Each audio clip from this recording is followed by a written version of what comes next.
Very fortunate to have him is Dr. Ramesh KEKUNNAYA. He will be talking on Uveitic cataract management. Thank you so much for having me. In children, the cataract itself is very difficult. We all understand that because of age factor and the difficult association, and when there is a fire of inflammation, it becomes even more difficult. Having said that, we have to deal with these kind of patients because they might go into amblyopia if you don't treat them. So there are certain cases. Let's see.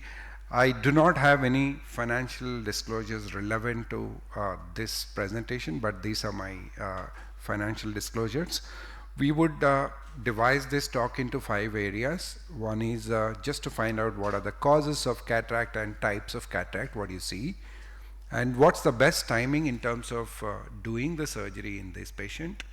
And if you decide to do surgery, whether intraocular lens is implantable or better to avoid, and if you decide what are the techniques which can help you. And most important, we are all looking for in pediatric cataract surgery, and the uveitic cataract is a long-term outcome. If you look at the causes, most often it's because of JIA related. It can go from 21% to 84% of patients with this JIA.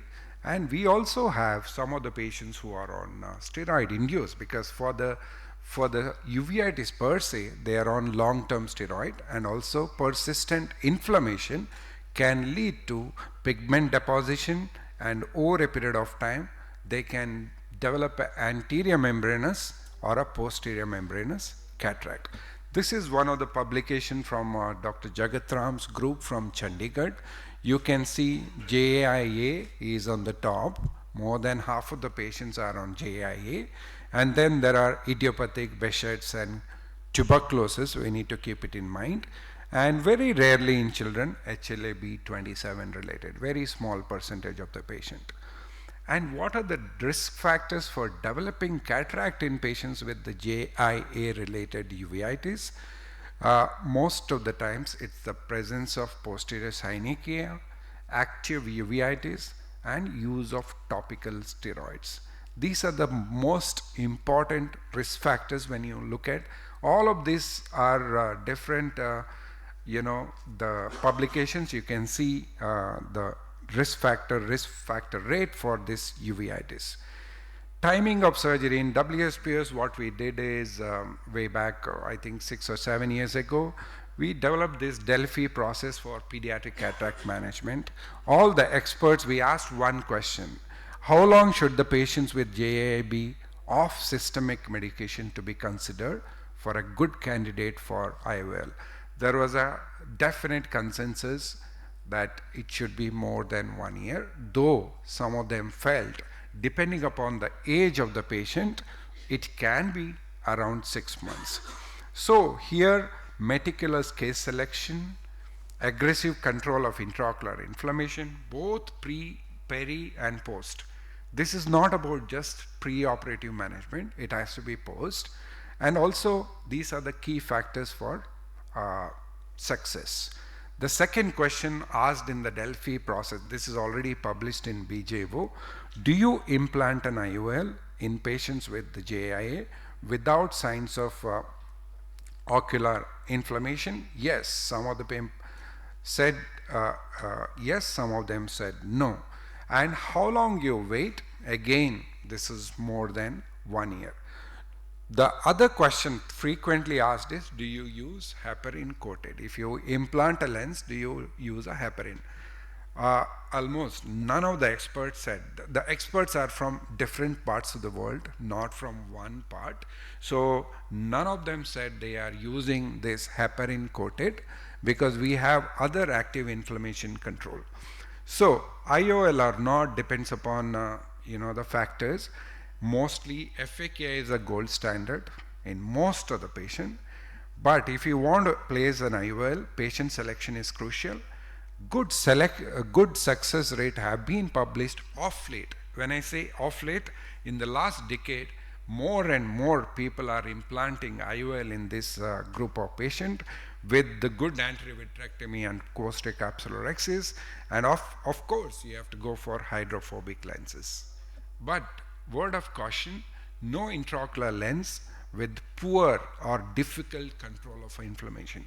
If you cannot achieve a good control of inflammation pre-operatively for the duration of 3 to 6 months, probably it's not a candidate. And significant fibrin and post-synechiae. And if you are going to implant the lens and they are not going to come for the follow-up for the next 1 month or 2 months, within that 1 month, you might lose the eye to significant visual axis opacification. So you can see sometimes the atrophic ciliary body, you can even do it because UBM before surgery really helps in really identifying this cycliting membrane, because these information, use it as much imaging modalities as possible to decide about intraocular lens implantation.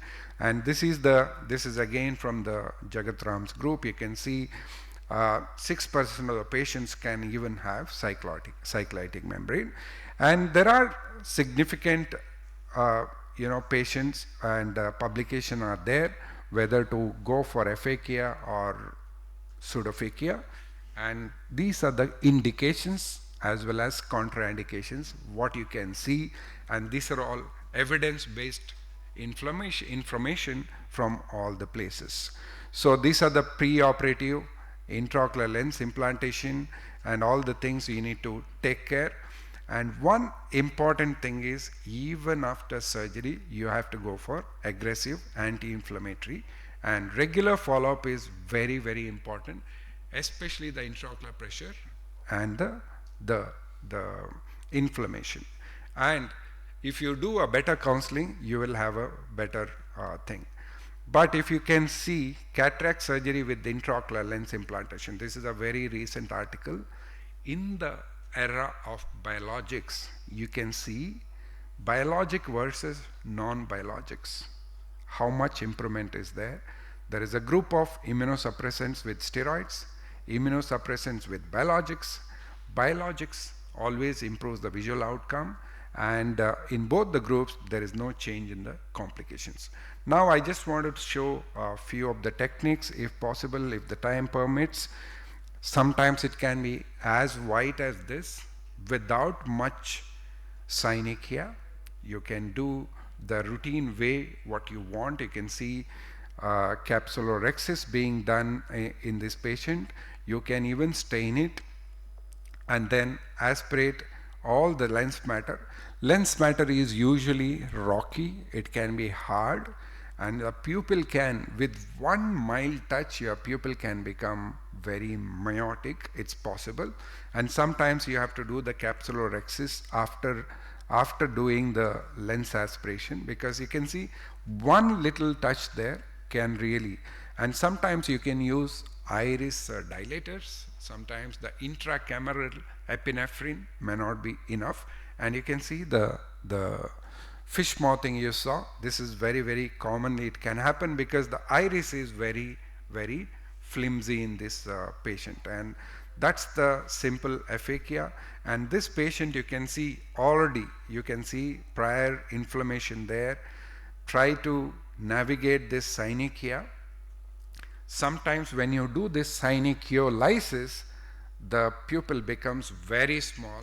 That's almost impossible to do anything else. Here, can you see this plaque developed? You have to just do a plaquectomy so that you can remove the whole anterior capsule, like a plaque-like anterior capsule, and it can complete your anterior capsulorhexis.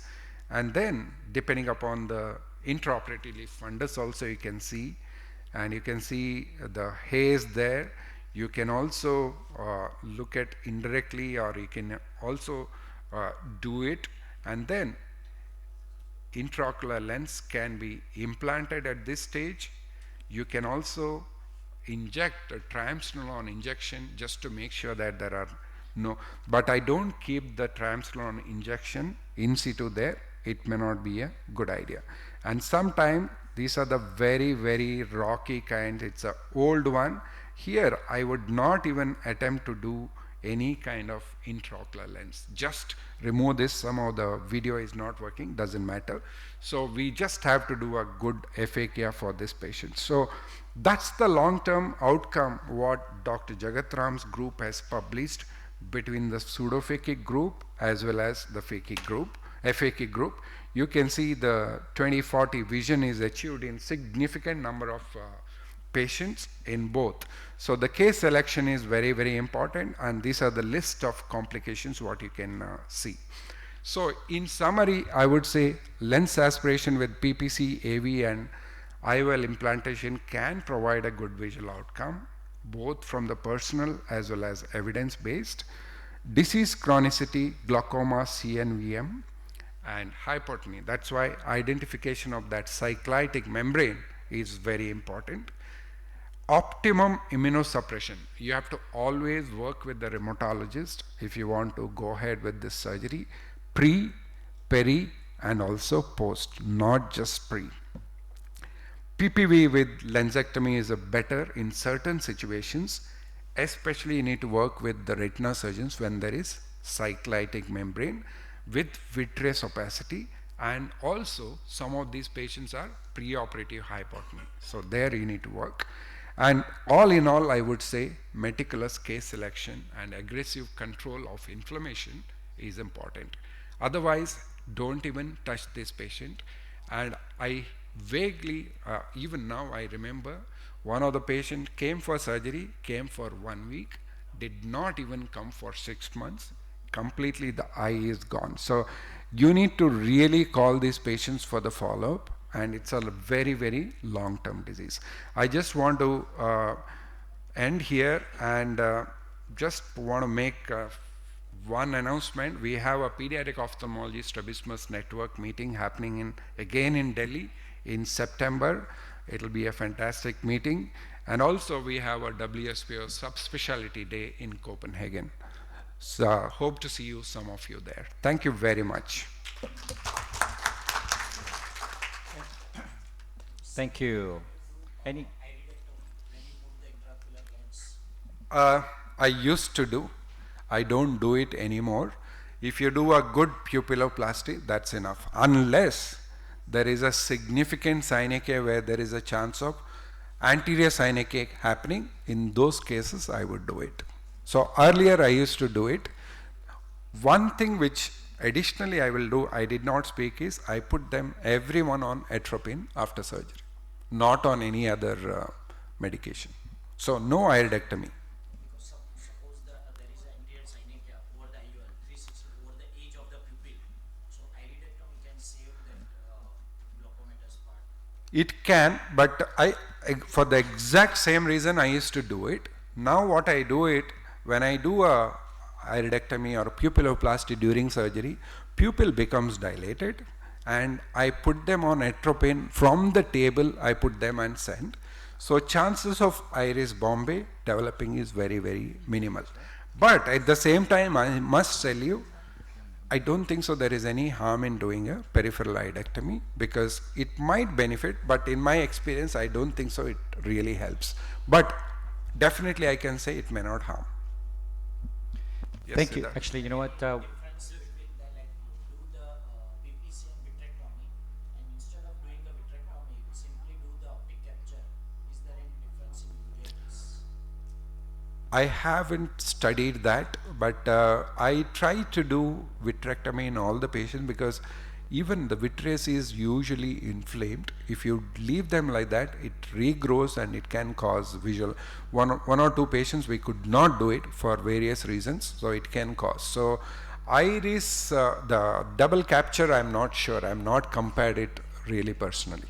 Because if we do the vitrectomy, then we will leave that barrier, the anterior vitreous phase, so it might have more chance for development of It's all, we have to look at the risk benefit ratio. Yeah. Here you have to preserve the visual axis as well. So I tend to do a vitrectomy.